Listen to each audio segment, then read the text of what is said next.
Dis-moi des mots. Véronique Zana.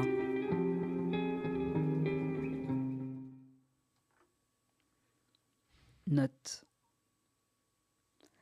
Ça commence par poignée, comme une mélodie.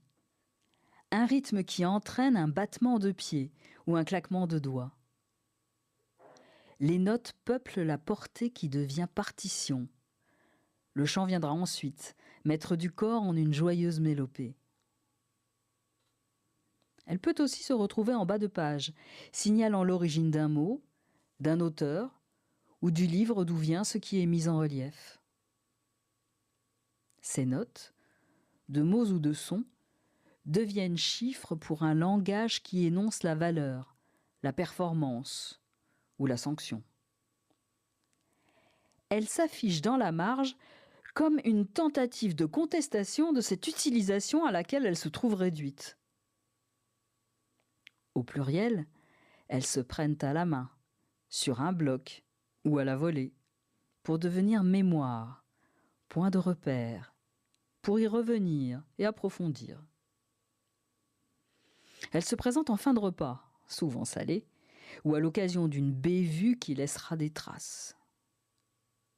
Elle avertit ou souligne un fait de plus, apportant un éclairage particulier. Pleine d'humour, de poésie ou de théâtralité, elle prend l'allure d'un adage, d'un dicton ou d'une citation.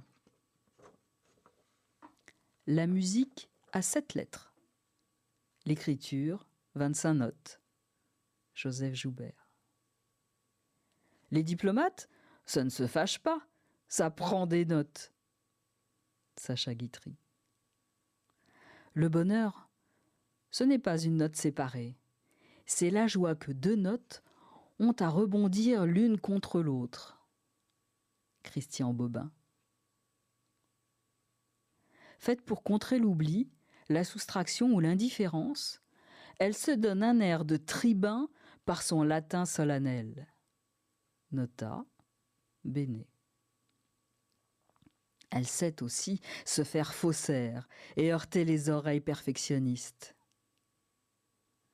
Murmurée à basse note, elle ouvre à la prière. Elle possède son propre carnet où se rassemblent chiffres ou lettres, devenant le secret précieux d'une part d'intime. J'y pense, et puis j'oublie.